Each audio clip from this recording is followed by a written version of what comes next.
Good morning. Is it morning? Yes, still good morning. Yeah. Is it the evening begins at 6 p.m.? For me, at 7. 7 p.m. Wow. For me personally. For you personally, I would, in like when you say hi to someone, like do you indicate good evening since 6 p.m.? It's a good question. I don't know. No. Maybe I could even start doing it from 5 p.m. But only for saying hello, because for me personally, evening starts at 7. That's strange. Like in here, in the place where I am right now, it's very strict. Like from 6 p.m. it should be good evening. Before that, it's like a good day, and till 12 it's a good morning. So we still have half an hour to say hi, like good morning. Well, yeah. Good morning, yeah. And then Good we will morning. have a nice afternoon. And only after some time it will be not afternoon, but evening. Yes. It's very strict in the place where you live. Yeah, I guess it's also not only for that particular moment, but yes, for this one as well. Anyways, good morning, everyone. Good morning and welcome back. It was some time without stream, so this is our attempt to be back on way, right? On doing things right. So it's a really spontaneous stream today. We decided to do it anyways, and this is gonna be, I called it Brewing GraphQL and GRPC. I'm checking if all the comments I wanted to show are actually in there. So let me quickly check the repo for today's session. Should be in the XTechnology, of course. XTechnology, GraphQL over gRPC. And the last comment is, let me see, schema iteration, which is correct one. Good. Bad thing, so, is that I think I will need to install many things during this time. This project, I told about it last time in the night code. Oh, where it goes. Oops. I don't know what happened. I'm sorry. No worries. So it will be partially repeating myself from the last night code session, but that's okay. So the idea for today, we just talked with Igor that we might brainstorm together what I want to achieve from this project. I will explain a little bit of GraphQL, of gRPC. I guess you followed previous gRPC talks with XTechnology Igor, so we probably know a little bit about gRPC. I've heard about gRPC a bit. Actually, at my current work, there was one project where the guys, and I was kind of around, they were implementing a gRPC API. Oh, wow. So maybe a really challenging question for you. Like, can you explain in a few words, like what is a gRPC and what is this technology about? I guess this is a protocol which allows different applications to communicate with each other. Yes. I know that it's somehow connected with protobuf, so I think this protobuf is somehow what's called encoding and decoding the messages between the applications. To be honest, I don't know what is the big difference, like what are the main differences between the REST and gRPC. So anyways, it's some stuff going out from one app and being read or being sent into another app. I don't know. I think gRPC is somehow considered to be consistent, so it has types which are, so you can specify what is your message, what it goes out from the app and what should be into another app, and you specify all the types and all the constraints in it. And I think it's multi-language stuff, so it could bring these types in between different languages. But to be honest, I think that REST API can also do it, so I'm not entirely sure what's the big difference in between them. It's a very decent intro, actually. And also, it's very nice that you mentioned REST API. So to say things that you already said, like gRPC is strictly typed, and that's indeed something that you don't have in REST API by default, from the box. So, do you think it's a good thing, like to have types for specifying inter application communication? And now I see. Yeah, so in REST API you can do it, but you're not obliged. Yeah? Okay. Yeah, and it's even yeah, it's hard to well, probably there are some standard ways how you can do that, but I think they are also very custom. There is no one way of doing that. Like everyone knows that this is a right way to do types in REST API. At least to me, to my knowledge, I don't have an idea of some standard for types in REST API. There are some experiments, but it's not indeed. It's optional, and everyone brews it their own way. But it's a very good point, Igor. Basically, when we talking about inter-application communications, types seem to be very nice option to have. It would be because basically we were talking about some protocols, and how would you define a protocol if you don't know types? It's gonna be said, oh yeah, just send something, and you will receive something. It's not really nice. That's how I do it. So indeed, gRPC brings types into these protocols, and on the other hand, there is also GraphQL. Let's talk about it a bit later. But in that sense, like for types, they are very similar to each other. Like gRPC has types, and also GraphQL has types. So that's one thing to keep in mind. In the meantime, let me try to start by just cloning this repo that I just showed you guys. This is gonna be my terminal. So first, we need to select the emoji for my terminal today. Let's do this one, for example. The sponsor of today's terminal is cat in surprise. That indeed. So I can do git clone this repo GraphQL over gRPC. Okay, cool. Let's go there. GraphQL over gRPC, and here is my repo. And so I made this repo like a month ago or something like that, and it's briefly describes the project that we want to do. So let me open it in VS Code. I need to switch to VS Code again.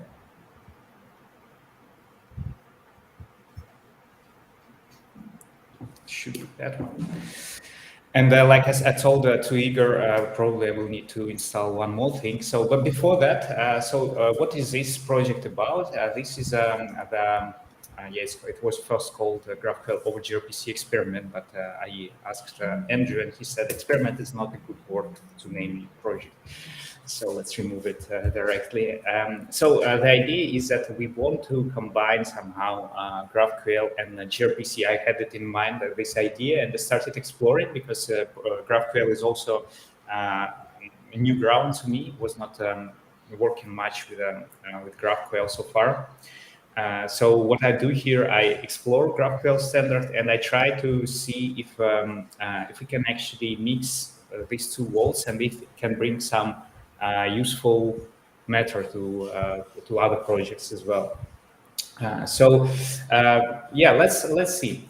What I have here, first of all, I have the gRPC server, right? A gRPC server is something that we showed many times before with our streams, and I just copied one of the examples, and I extended with a simple example that I took from proto. So let's start from the bottom. We have a books proto. This is defining the some namespace of books, has one type book here, defining title and author, both strings, nothing really nothing exciting so far. And one array types of books, so message books, and then you specify repeated book field, so that means that there will be multiple books here. This is so far the protobuf. This is all called protobuf, and this is just format of this file. Before gRPC, it was just defining types and those after we define the types, we can actually compile these types and we can integrate it into our application in different languages, like you said, Igor. So that means that we can compile this protoc format into some, let's say, JavaScript or Java or whatever language is supported. Golang, you choose it. Basically, it's all supported, and then it will it will auto-generate you classes in this language that you chosen, and you will be able to say, yeah, I want to create a new book. And it will be strict enough to say, yeah, but for a book, you will need to specify a title and the author, because those are necessary in this type. And it will do the validation for you. Beside validation, it can also be compiled very performant way in your application. Like it can generate the data files. Like imagine you will need to send some messages between the application parties. So it will serialize, it will deserialize this format, and that will be very, very good performant. That's an idea of protocol buffers. So the first benefit that the protocol buffers bring is a very performant format of serializing the message. And the second good part is indeed these strict types. So will be checked for validation part. But so for REST API doesn't do the typing. So does it mean that it's faster than gRPC? For validation terms, yeah, that's a good one. Doesn't mean necessary that it's faster. With a REST API, you don't have typings. If your application wants to bring validation, you will probably do it, right? I mean, you can decide to not do any validation at all. That you will not have validation for your REST API application. But that's not production. Not what I usually production application do, right? They specify some kind of validation anyways, but they do it differently, right? Like in REST API, as we said, they don't have a standard, so you will probably end up with a business application layer which does validation. So you will actually be doing the same. You will do the same classes definition, but they will be done probably manually. And you will be responsible for how exactly format is validated and so on. So you will be doing these decisions yourself. Yeah, that makes sense. Thanks. Mm-hmm. Yeah.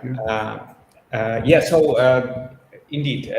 So that was a protocol buffers, and now what else we see here is indeed this service definition in the bottom, and that's what the other part of protocol buffers do. Originally, it wasn't part of protocol buffers, but it was done so for gRPC world. So gRPC is where we, beside types, we also bring the protocol. And this is defined in our application protocol. So it says there is a service and it will have some methods here. So in this case, we have just one method list, which takes the empty message and returns loops.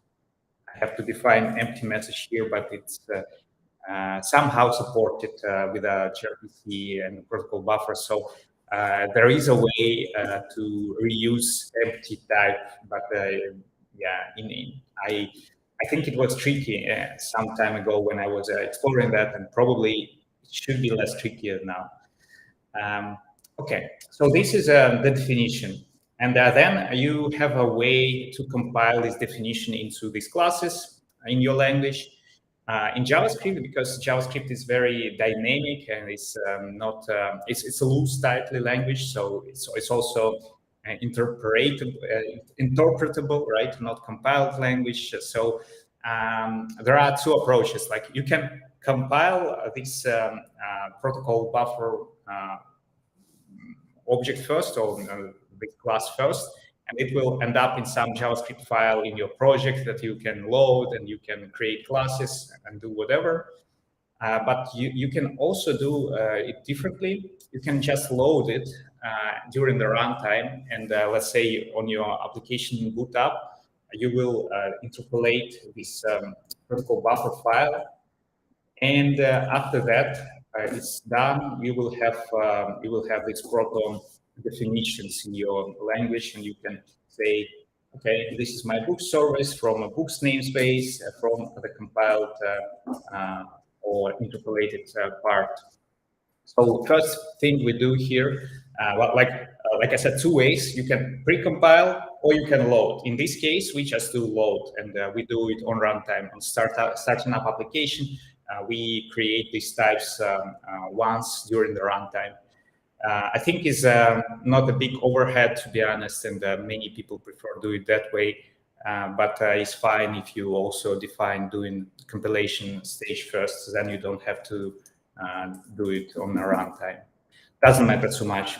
Yeah, and yeah, I didn't know about two ways. I think in the project that I mentioned, we did the other way. So when we changed the schema, the message type, we had to run some like protobuf file, and it recompiled the stuff. Yeah, and for like production applications, it will be a part of CI/CD, right? So if you change exactly. Yeah, and I think it's a good practice not to commit what you can compile.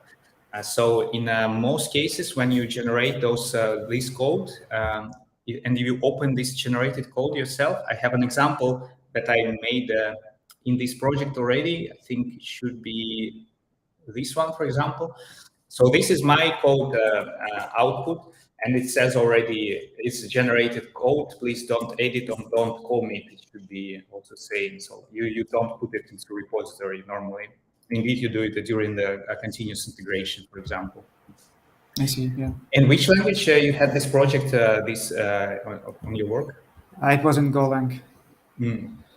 Yeah, I think with Golang, indeed, this is a way you do it. So you precompile the protocol buffer upfront, and not the way how you do it in JavaScript in most cases. But it's also possible with the JavaScript to do so. Right. Yeah, back to our server here. So we parse this file, right? Parse this protocol buffer file, this guy. And when we finish parsing it, we know that there are some types, and we know that there is some service definition here, also types also. And what we do for this file, for this script here, we don't. We actually do create one version of this service. So we say that actually for a service like book service from namespace books, we gonna support a service and the list method from it.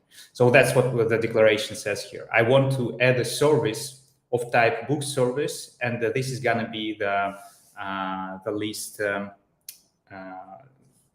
At least the input argument, or no, it's gonna be the instance of this service. So not the interface, but the implementation of this service, basically. Because here in our original file, it's just a protocol, right? It doesn't have the example of this service. And the example that I give here, I just return all the books that I load from the JSON file that I have locally. So that's a very simple service, as you can see. I just load these books instances, and I will return it from the list method, and that's gonna be my service. And then I just start it up. I say that on port 8001, I will have this service running, and you can connect to it, and you will receive something of type book array as an output, like the service specified here, right? It will return books.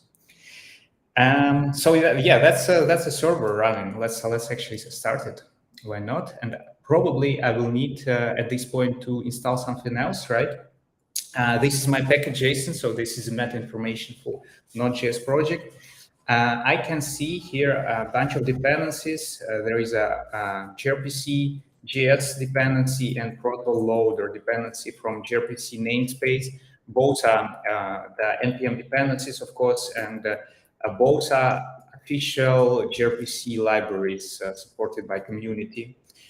So let's do that. Let's install the dependencies for the project. We can do it just by doing npm install. Hope that will work. Of course, it's not working, and I don't have a brew even. That's good. That's good. So let's download Node.js. I think it's very good point.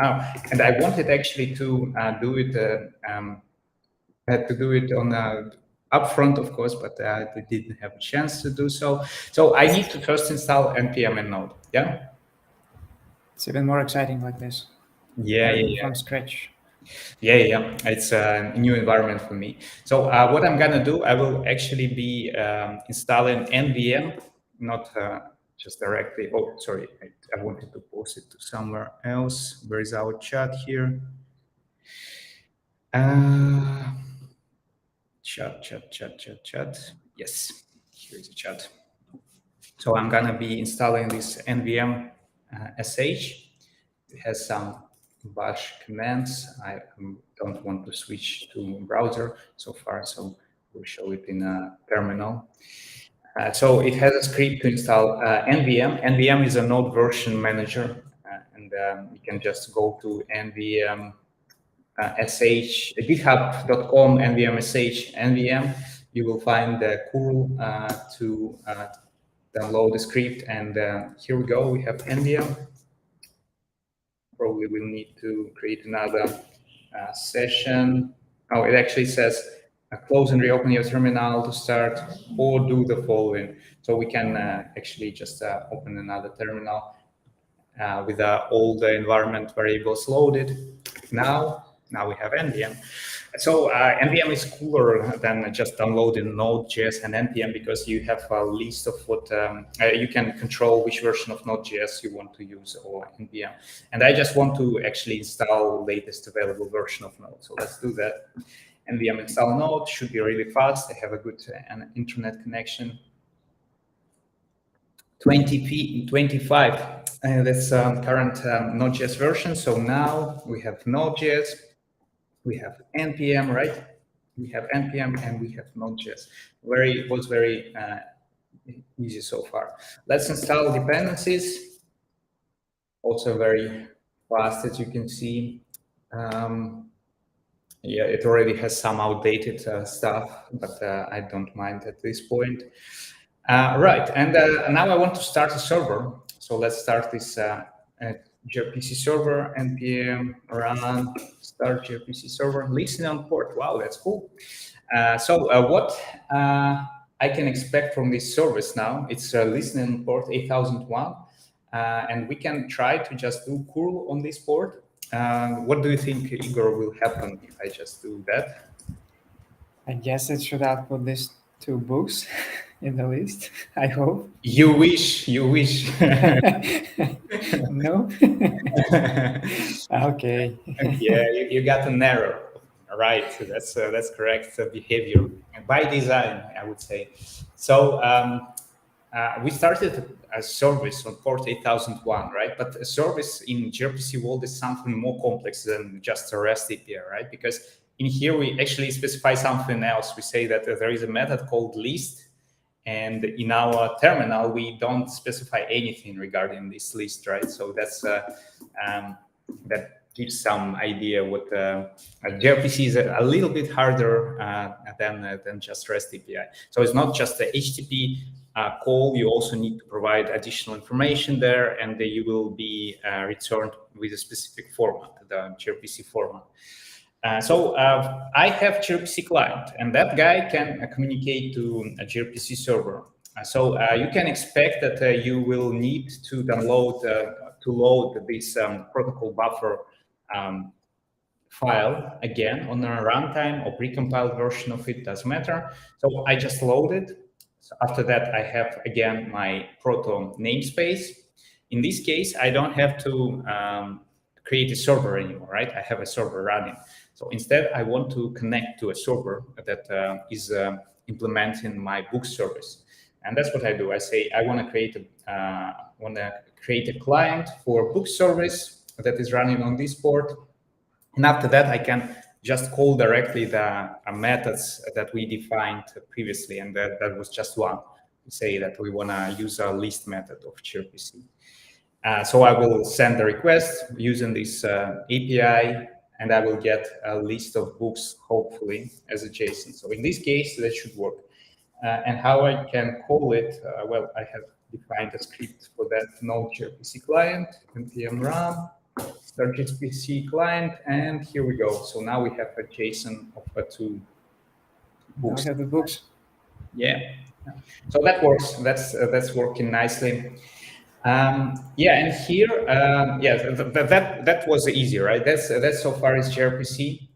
And let's now talk a little about GraphQL. And here's a question for you, Igor, again. So what do you say? What do you think is GraphQL comparing to REST and to gRPC, maybe? Or just start with GraphQL itself? Oh, that's a good question. To be honest, I know almost nothing about GraphQL. Mm-hmm. I mean, from the name, I guess it represents the entities in your project as graphs, like dependencies, like high level, lower level. That it could be like nested and so on. Yeah. But yeah, I don't know what is the difference. Got it. Yeah. So it's another protocol for your services. So as you could, yeah, you probably meant it, but I didn't mention again. So indeed, this is another protocol way of specifying how your services can communicate to each other. So it defines some types, very like gRPC, right? It also defines some. Well, in here we don't see it, but yeah, it includes some specific language as protocol buffers, but slightly different. And it also specifies how your client can request these services. So it's a little bit different than gRPC in the way that it also includes more functionality by default. So it has, for example, it specifies how clients can call your service that uses GraphQL. It has some additional features so that your client can do. But yeah, let's maybe try to describe it in order. So I think both gRPC and GraphQL surprisingly appeared in almost the same time, I think. Yeah, if I'm not mistaken, it was almost the same time. Like I think the GraphQL appeared unofficially in somewhere 2012 inside Facebook, and with our gRPC, it was yeah, around that time, I think. So publicly, first mention of GraphQL was around 2014, 15, in some conference that driven by Facebook on React World.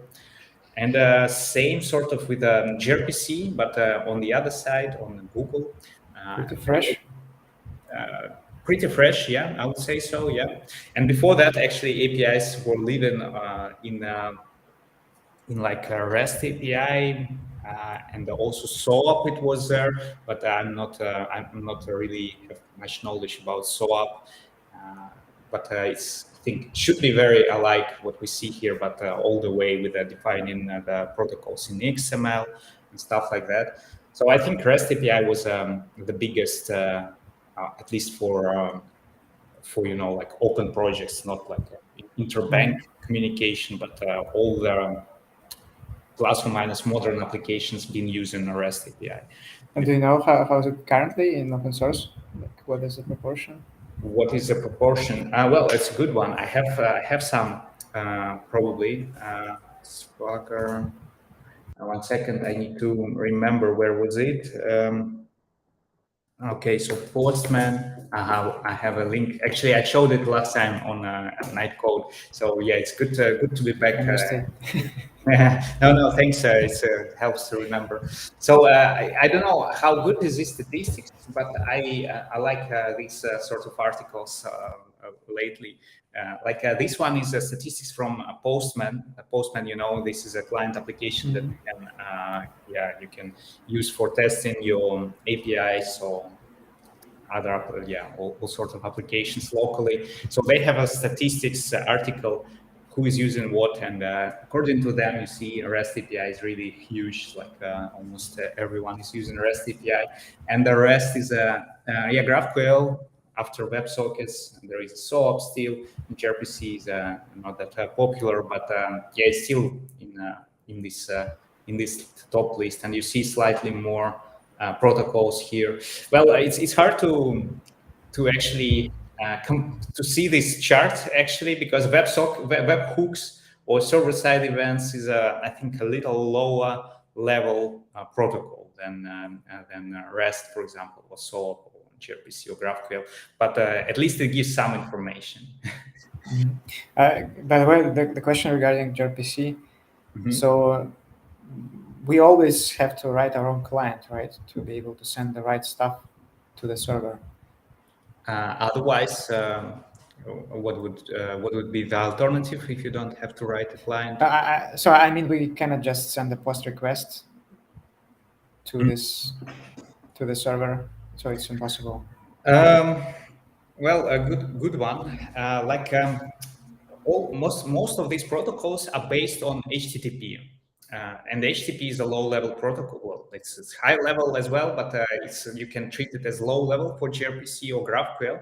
So in theory, you can build your query for HTTP that will be accepted by gRPC server normally. Because it's on top of HTTP, right? If you specify the right headers, for example, and you specify all the right data in the right encoding, then probably you can get into the gRPC server request. I see. But you would need to, in most cases, you would like to use a specific client for gRPC.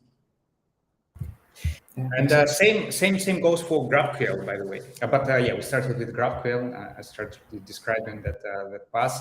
So they appeared with a gRPC almost the same time. And GraphQL was for Facebook, Meta, and gRPC was for Google. So in here, here's an example of what a client for GraphQL can do for you. Like in here, it specifies that I want to read a hero from your server, and from this hero object, I want to get only name and height and mass, and then your response from a server will differ, and it will contain only the data that you need, and all the data that you need that you specified in your request. So that's something that we don't see in gRPC. I mean, it's hard topic. Let's not go into details, but potentially you can also achieve this behavior with a gRPC, but not from the box, not by default. With GraphQL, it's like already giving you this opportunity to specify what exactly you need from your service. This is a slightly bigger example here. Like on the right, we see all the types that your server supports: query, character, planet, and species. So the query is the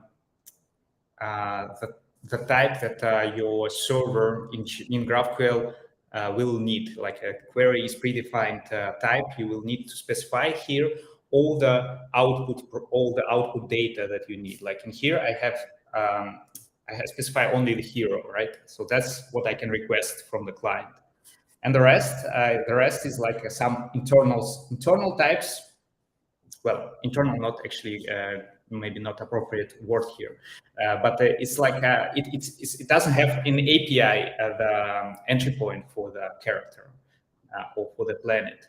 So you can only request hero from the top level, but later on you can reuse all the types in your request to get all the data that you need. Like this would maybe not correct, not the best explanation, but we have one entry point. This is a hero. And we can refer to other types as well, but please keep in mind that we can only request a hero from the top level.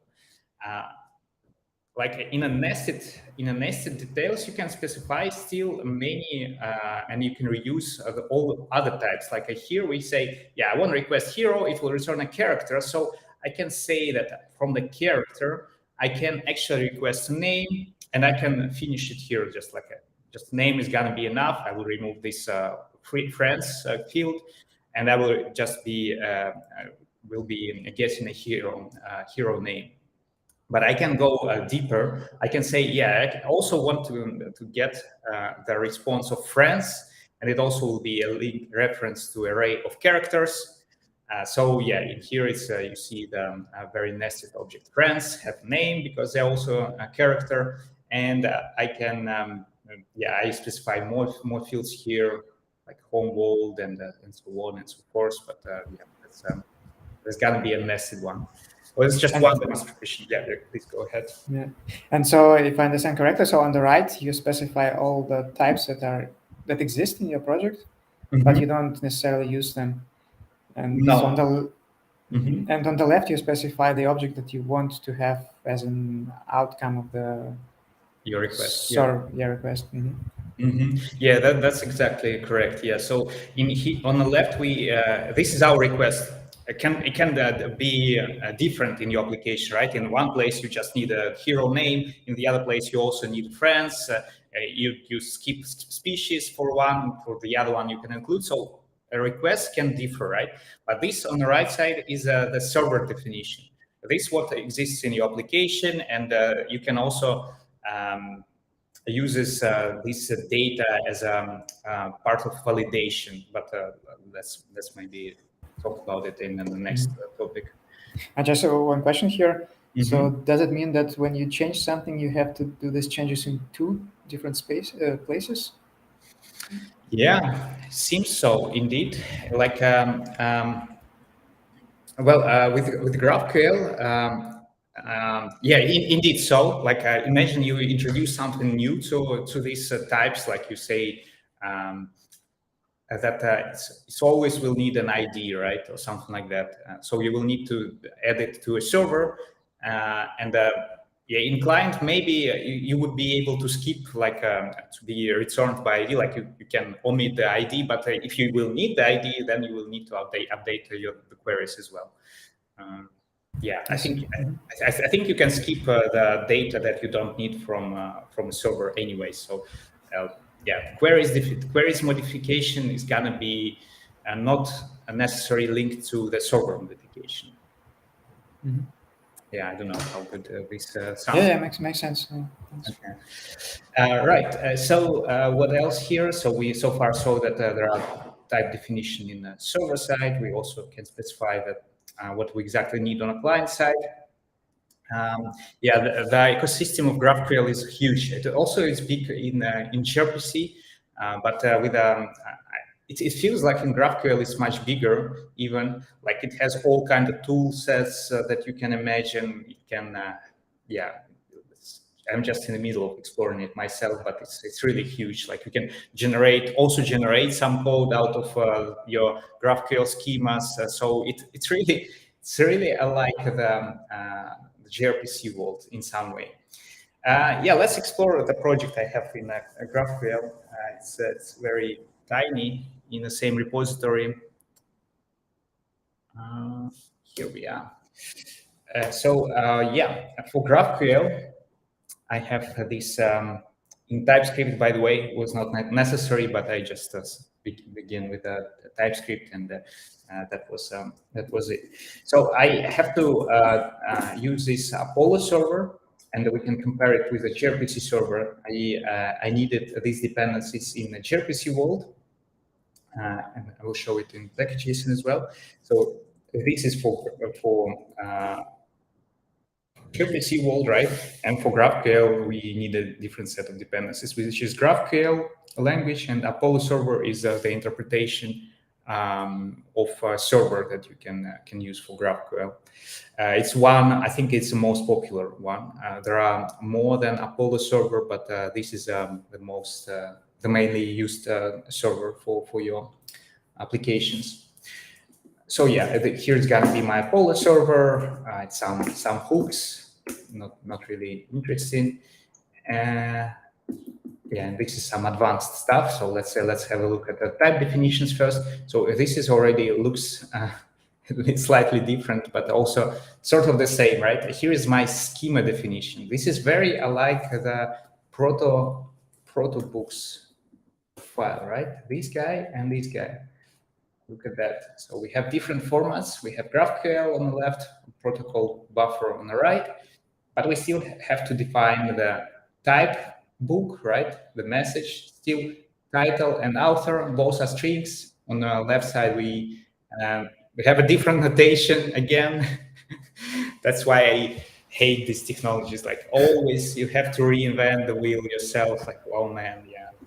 That's But what, sorry, is it auto-generated or you wrote it? I wrote it. Yeah, you have to. It's a good one, actually. It's more complicated than I thought at first. But let's say there are two ways. You can do like a schema first approach, or you can do code first approach.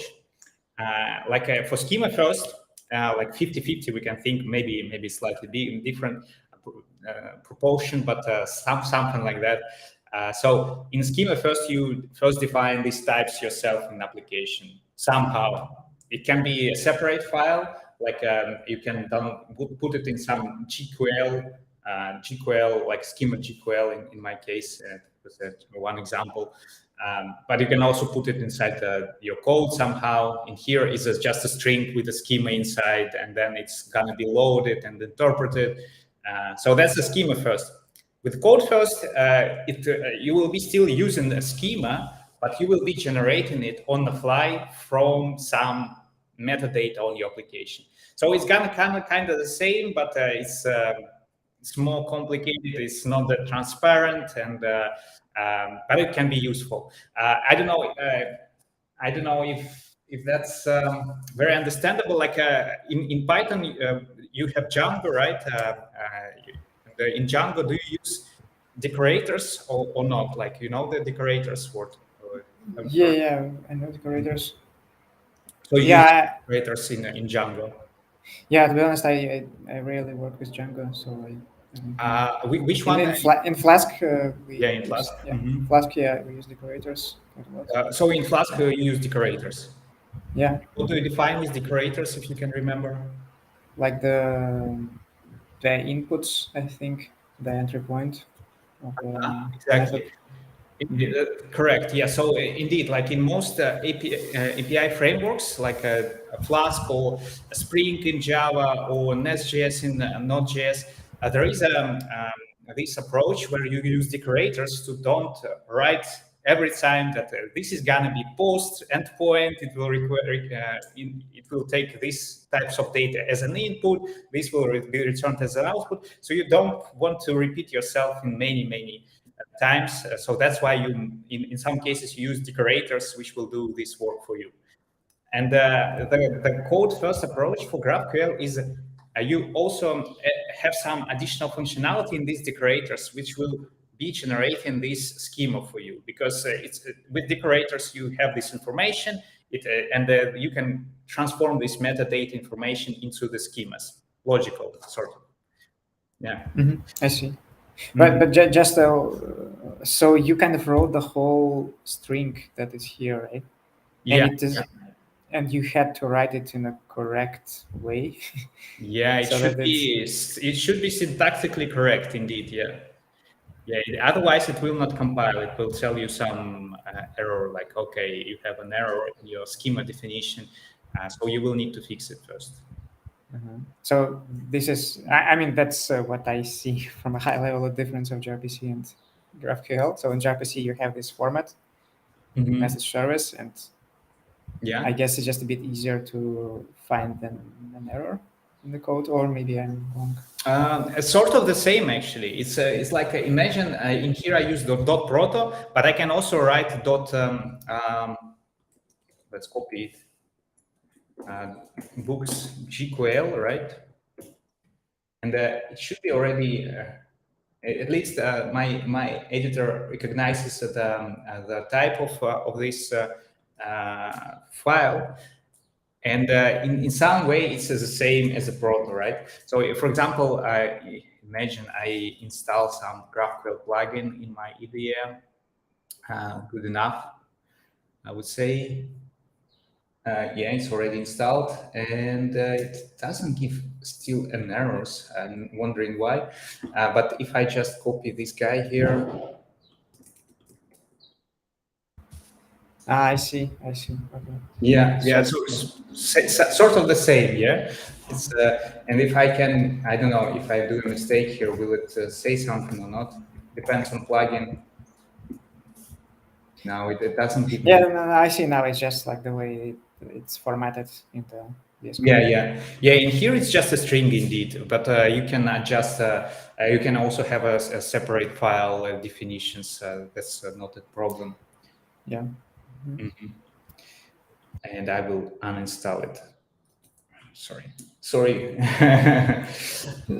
Maxime. Something. Yeah, yeah, it's quite a lot of downloads, but I see even more. I should be maybe installing something like this. So this is the biggest one.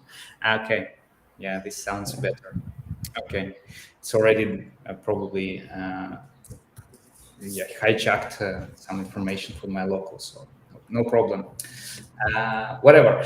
So yeah, we defined the server. It has very similar structure here. It defined the type book here, and it also defined the query, right? We said that this is a system keyword. It basically says what's going to be the entry point. So I can request books from entry point, and then I need to still, let's omit for now the gRPC books. That can be second topic now. For the first one, for the books entry point, I still need to define the example of the how this is going to be executed, right? Because these types are just not enough, right? You still need to know how exactly you will get this data. And for that, you have this resolvers thingy. And again, if we open the server, gRPC server on the right side, so we have here a list, right? 1 second, need to check something. Yeah, the implementation. That's what I was trying to search here. So yeah, here's a gRPC implementation of a service, right? Service books list. And as sort of the same you will need for GraphQL. You say that you need an implementation for this definition. And you say, yeah, for the books entry point, I will just return books. And it will understand from the definition that my books entry point will return an array of books of book type. And that's what it is, right? After that, after this is provided, the implementation of the book service, I can start a server. I will provide the type definitions, the string for GraphQL. I will provide the resolvers, which is implementation of this service. And I sort of started the same way, right? I say, yeah, I'll start a server, a standalone server here. And yeah, that's sort of it, right? That's very alike to each other. Yeah. And this gRPC server that is specifying GraphQL, or gRPC not server, book, gRPC book. Resolver, you mean? This guy? Yeah. Yeah. Mm-hmm. Yeah, 1 second. I will Okay. do it. Yeah, let's start the GraphQL server for now. Start GraphQL server. Yeah, I can. Okay, no, that's not what I want. So npm run start GraphQL server. Oops.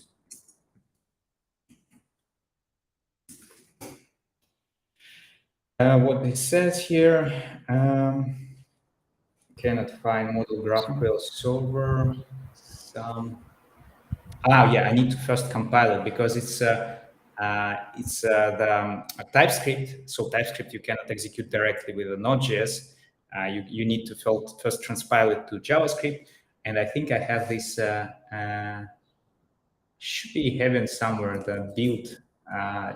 No, this is actually my script to build it. So I use TypeScript compiler, and that would be enough. And I'm just also copying the books proto, but that's, I think, not necessary in my particular case that I'm explaining right now. So the TypeScript compiler, the first command here is one of the dependencies of my project. This guy, TypeScript dependency, will bring also TypeScript compiler tool.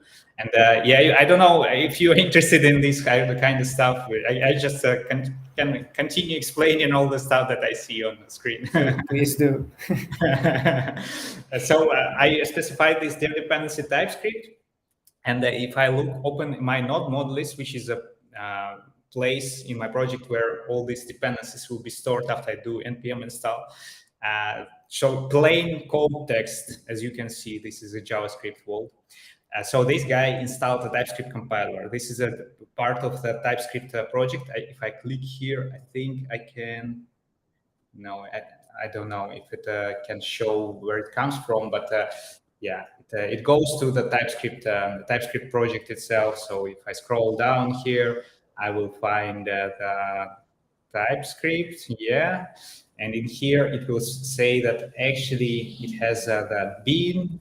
So this is gonna be my TypeScript compiler, and it says that it's linked to this .bin TSC thing. So that's what we see inside this .bin folder, and that's what I can use in my script file, in my package.json file, and I can specify here, okay, just run TypeScript compiler stuff. And that's gonna be compiling my TypeScript into the JavaScript. So let's do that. Let's do the compile GraphQL, npm run compile GraphQL. It will create the beast folder, as you can see, and it produced some JavaScript files here. So this is gonna be my JavaScript file, which contains a little more stuff, but generally looks similar to what we saw before. And it's a compiled style, a compiled code, so we don't have to commit it or to add it as the same with the gRPC. But actually, it's a different topic. So it's not gRPC related or GraphQL related. It's just TypeScript to JavaScript related. So now I can start my GraphQL server, hopefully. npm run start GraphQL server, okay, and this is running. And I think now I can actually show you something really cool with a GraphQL, which doesn't exist by default with a gRPC. Maybe like Swagger? Not really, but direction is correct probably. So it showed it's set in a terminal open localhost 4000. Now let's do that in this browser. So it will provide me this client.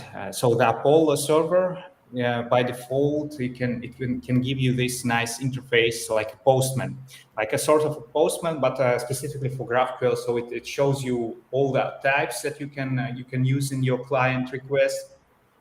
It gives some explanation of what you can do, and provides you the query that you can apply directly.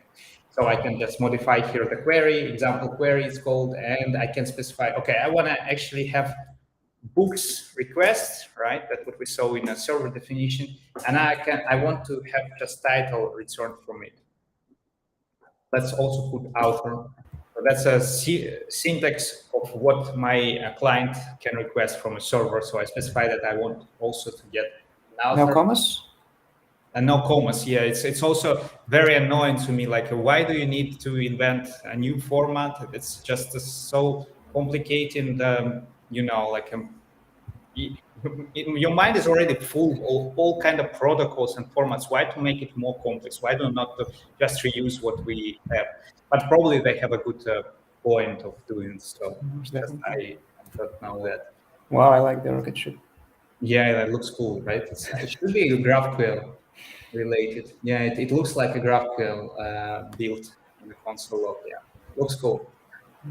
So I just wanted to show how the request looks like in HTTP. So I can do the example query. It will send the request to GraphQL. No, that's not correct. Probably this one. So wow, and it does lots of requests, but we don't need to look at them all. I want you just to see this one probably. So we send the payload in this request. It's a post request, and we send the payload that we actually want to say this is gonna be operation name. I think this is that belongs to client only, so the server doesn't care about operation name, but it cares about the query here, and it says, I want to get books. It's not a correct request too. It's introspection. No, probably it was correct, but I can see it in here that I'm doing the books request. I see that that's because I did also gRPC books. I see that was my confusion about. So if I do it again, I will see the local host. It gives a query of books only, and it will return the title. And I want to request a title from it. So you can see that this is just an HTTP request with some specific payload. It contains a query in here, and the query has specific syntax rules. But yeah, it's just on top of HTTP, so you can build it yourself, and even you can do something like that. You can say copy it as curl, right? And now if we open the terminal, we should be able just to do the same from a terminal. I will open this guy. So this is nice, a possibility of Chrome DevTools. I don't know if you saw it before, like you can just copy every request that your application was doing, and you can directly do it, copy, paste it in your terminal, which is nice. Yeah, of course, I don't need all these headers. I think they are not necessary, like except language, I don't need. I also don't need to delete them, but just a little nicer. Let's structure it nicer. Otherwise, I would feel much worse if we So don't. much stuff, So we don't need these. We don't need these content type. But maybe we need content type, not necessary checked by the application, but just for our sake, it would be good to have. So refer we don't need, connection probably not, accept also fine. But I would say we just need this application, and maybe we can also omit the content type. But let's check it quickly. Okay. Yeah, and I received the data, as you can see here. So it's it's a sort of you can use it without a specific line, as you can see. But yeah, see, I can actually specify the content type. Mm-hmm. So the QL goes from that you can basically query the needed or the wanted pieces of your objects and specify them as a query. Mm-hmm. Yeah, that's correct. Yeah. Yeah, I see we actually spent lots of time already today, but let me maybe finish this part with describing these gRPC books that we saw previously, right? Because we already touched it a little. So the gRPC books query type that I specified in my server here is something that GraphQL is really good in. Is like we have the implementation here, right? This is my books endpoint, and I just specify this function returns all the books. This is we can call it data source, I think, in this context, like just implementation. I don't know, some service on your local host. It's gonna be returning books, and this is my data source. And what's cool about GraphQL is that it doesn't matter for GraphQL which data source you have. Like you can combine it with your GraphQL server very easy in a very easy way. And I just showed how you can do it with your gRPC services. So imagine you have a gRPC service. In my case, it's a books data store. And I copied most of the pieces from gRPC server on the right, and just created another one for to combine it with a GraphQL. So in here, I still use the same dependencies as on the right, and I have to slightly modify to create a class basically that contains this functionality. But as you can see here, I just create a server. It's loading the definition of books protoc file. It's going to be running on port 8001, and I have get books method, which is my main method for returning books, let's say. And it's still what it does, just does what my client was doing in gRPC world before, right? It was doing client list, and that's what I do here, and just return response books with a promise from here. And that's where I combine them all. So yeah, we have gRPC and gRPC class sort of. It's the same as we built the gRPC server before, but in this case I adjusted it slightly to combine into the GraphQL server. And I specify that I have a data source for gRPC books. This is my data source, books data source here. So it should follow this class structure to be combined nicely into GraphQL, but it's very like what we did before. And So I didn't get it. So you're importing this from an external file in GraphQL. You're importing this gRPC object. In GraphQL server on the left here, I just say that I have external data sources that I want to combine in my GraphQL gateway, in my GraphQL server. So I say, yeah, there's going to be some data sources. It will provide this gRPC books, let's say, query, and you can use a books data source for that. So that's my functionality here. But the implementation is very like what we saw before with this books data source. Mm-hmm. Yeah, it's I'm not explaining it the best. So I mean, you first have to create. So on the right there is the file that implements the gRPC part of the books data source, and then you import it to the GraphQL on the My left. GraphQL server, yeah.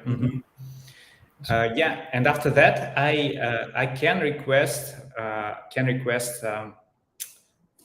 my GraphQL server with the queries for gRPC service. So I can say example query is still here, right? And I say that I actually want to request gRPC books. Let's have a look quickly at this definition. So it has gRPC books entry point. So let's specify here gRPC books, slightly bigger, and I will still be returning titles from those. And I got it. I got it. Books, gRPC books, and if I want, I can also specify author, for example. Now I got an author as well. Yeah, so that is about gRPC parts in GraphQL server. So well, now you kind of connected them. Yeah, sort of connected, and that was easy. And that's where GraphQL is actually very open to. So it just enables you to register all kind of services, and you just need to specify, okay, this service will be returning this type of data. You incorporate it all in your GraphQL schema definition, and then your GraphQL gateway server gateway server knows what kind of types of data it will be returning. So that's where GraphQL is really open and very simple to integrate all kind of applications into. I didn't start even explaining what I'm doing, so that's gonna be maybe for the next time. Well, it's already explained quite a lot. That was just an introduction, yeah. So yeah. What's gonna be the next step? yeah. Maybe if it makes sense to explain now, what is the project about? What's my goal? What's my task, right? Really, in 2 words, maybe that should be a next series about. So what I'm trying to understand now, and what the project is working on, is basically to produce some plugin for gRPC tool. So if I close all these files and I show you this line, compile proto. So this is where I will take proto files as an input, this books proto file as an input, and I want to produce something for my GraphQL server that will automatically generate the resources for the server, for GraphQL server. So I don't have to write this gRPC books resolver maybe, so that can be generated maybe or something like that, and I will be using it directly from proto definitions. In short, this is an idea, but it has a lot of angles, and I'm still exploring what's the best to do and how to best to do it, and that's sort of things. Cool, yeah. And do you use one of them or both of them, of these protocols at work or previous works? I didn't use gRPC. I think in my previous works, where GraphQL was quite common. In one of the projects, we actually used a REST API with additional typings in there. So yeah, it's many different formats that have been used, and yeah, it's all defined by the project what is the best depending on different circumstances that they have. And is there any kind of rule of thumb of what is the minimal size of the projects to start using these things? Like when do you need Kubernetes? Yeah, we didn't even talk about Kubernetes here, but yeah, it's a rule of thumb is hard to say. Like if we decide between these three formats, I would say that the REST API is really easy to start with. A GraphQL is as well very easy to start with, and you don't have to. But it's like you need slightly more knowledge maybe to start building a good GraphQL than build just REST API resources, you know. And then gRPC is maybe when your project is enough mature, let's say, to be involved in gRPC routine, because you would need additional steps and additional infrastructure for that. So yeah, gRPC is maybe the most difficult to support. GraphQL is a good choice. I think it's GraphQL is a good choice when you already have clients, lots of UI clients, you know, or maybe you have just one web application, but it's already big enough to use all kind of endpoints in your server, and yeah, probably you want it to be used differently from an endpoint. So yeah, you're probably more than just a small project at this point. So yeah, my advice would be start with REST API. It's just the simplest and it's cleanest to start with, and then GraphQL is not it's not gonna be hard to introduce on top of REST API, and the gRPC is something for really big, mature ecosystems. I see. Yeah, that probably was one of our mistakes that we just started from gRPC right away. Yeah, it's you experimenting, right? It's good. Yeah. What, Thanks what a lot. Yeah. is it a big problem in your project right now with gRPC? I think the main problem is that project was decommissioned. I'm not sure what was the main goal, but I think gRPC choice was also one of them. Of the reasons. I see, I see. Well, yeah, thanks, Igor. Thanks for joining as a second pilot here. It was really good to put my thoughts together. I still, you know, far from doing the next steps, but yeah, it would be nice to invite you for the next step as well, and we can explore further this part. Yeah, thanks a lot. I really liked it, enjoyed. I like this knowledge, which is not connected to the stuff that I'm doing, and I'm really interested in it. Always software engineering things. Okay. I really enjoyed it, and thanks. Really nice explanations and examples. I'm looking forward. Thanks, thanks, man.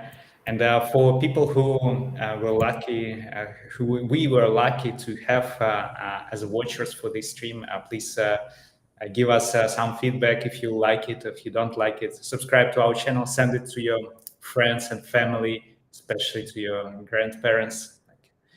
Share with them. That's a See great you, advice. see you on the next stages and on the next streams. Yeah.